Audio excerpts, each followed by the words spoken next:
जय दोस्तों, बहुत बहुत स्वागत है आपका आपके YouTube चैनल पांडव अकेडमी में। मैं विजय कुमार। हम लोग बात कर रहे हैं प्रश्नावली 1.2 में क्वेश्चन नंबर 2 की। ठीक है, कल इसका बेसिक मैंने बताया था, परिमेय संख्या क्या है, अपरिमेय संख्या क्या है, एक हमारा क्वेश्चन भी होता है। ठीक है, अब बात करते हैं क्वेश्चन नंबर 2 हमारा क्या दिया है।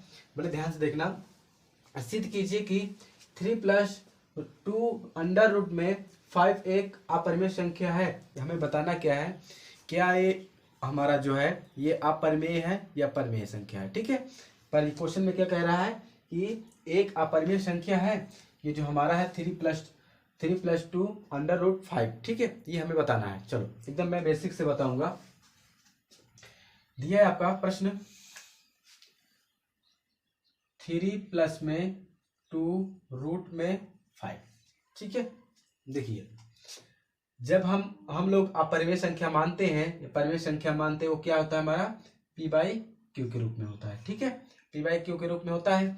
अगर q का मान 0 अगर आता है तो वो क्या होगा, हमारा परिमेय संख्या नहीं है। ठीक है, अगर यहीं पर HCF p, q का निकालेंगे, यानी कि p और q का जब हम HCF जब कोई भी मान होगा हमारा p और q का HCF निकालेंगे, अगर एक आता है तो क्या हमारा होगा, परिमेय संख्या होगी। अगर एक नहीं आता है तो हमारा क्या होगा, अपरिमेय संख्या होगा। ठीक है, मैंने बेसिक में बताया था। चलो देखिए प्रश्न यहाँ पर क्या दिया है, 3+2 अंडर रूट में 5। ठीक है, अब यहाँ पर हम लोग इसे क्या मानेंगे, p/q के रूप में हमने मान लिया। ठीक है, इसको हम क्या करेंगे, जो हमारा रूट में उसे हम साथ में ले लेंगे, जो रूट में नहीं उसे बाहर कर देंगे। ठीक है, तो यहाँ पर 2√5 बराबर p/q। 3 को उस साइड भेजेंगे तो क्या हो जाएगा आपका माइनस में। ठीक है, यहाँ तक बातें समझ में आई ना। अब इस √5 को साथ में रखेंगे और 2 को हम उस साइड भेज देंगे। √5 p/q माइनस में 3 उस साइड लाएंगे, यानी कि इस साइड लाएंगे तो क्या चला जाएगा हमारा भागे में। ठीक है, ये आपका 3 है।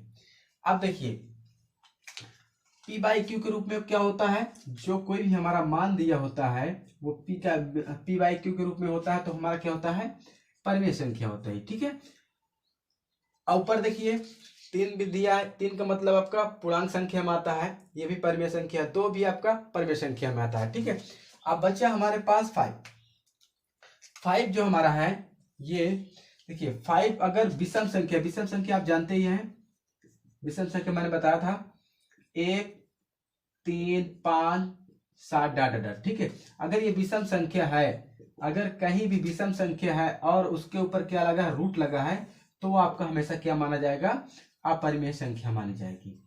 ठीक है ना। अब इसे हल करने की कोई जरूरत नहीं है, यहीं पर हम लोग छोड़ देते हैं। इसमें हल ही क्या करेंगे, एक हमारा परिमेय संख्या है, एक हमारा अपरिमेय संख्या है। ठीक है, तो यहां पर देखिए, यहां पर p/q माइनस में 3/2 हमारा क्या है, परिमेय संख्या है, परिमेय संख्या है। ठीक है, √5 हमारा क्या है, अपरिमेय संख्या है। √5 हमारा अपरिमेय संख्या है। ठीक है ना। देखिए जब ये दोनों हमारा क्या है, एक परिमेय एक अपरिमेय है, तो दोनों का तालमेल तो बैठेगा नहीं, इसलिए हम इसे हल भी नहीं कर सकते हैं। और हम क्या कह सकते हैं कि ये हमारा क्या है, अपरिमेय संख्या है। तो हमारा ये क्या होगा, p कितना दिया है आपका, 3+2√5 हमारा क्या है, ये हमारा एक अपरिमेय संख्या है,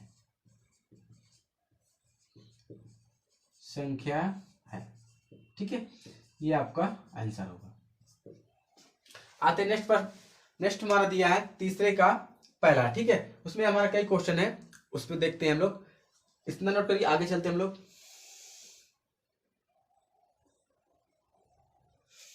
देखिए वाला प्रश्न क्या दिया आपका, सिद्ध कीजिए कि निम्नलिखित संख्याएं अपरिमेय हैं। फर्स्ट है हमारा, फर्स्ट देख लीजिए, फर्स्ट कह रहा है तीसरे का पहला, कह रहा है कि 1/√2 क्या हमारा परिमेय है या अपरिमेय है। ठीक है, यहाँ पर क्या बोल रहा है, अपरिमेय संख्या है तो हमें बताना है कि अपरिमेय संख्या है या परिमेय संख्या है। ठीक है, तो देखिए 1/√2 है। यहां पर आप संख्या देखते होंगे, संख्या हमारी परिमेय संख्या क्या होती है, p/q के रूप में होती है। क्या हमारी परिमेय होती है। ठीक है, परिमेय हमारी p/q के रूप में होती है। देखिए q का मान क्या होगा आपका 0 नहीं आना चाहिए, और HCF करेंगे अगर p और q का HCF जब हम लोग निकालेंगे तो इसका मान 1 आना चाहिए। 1 आएगा तब हमारा क्या होगा, परिमेय संख्या होगी, अन्यथा अपरिमेय होगी। चलो इसको हम लोग हल करते हैं। इसके बराबर हम क्या लेते हैं, p/q।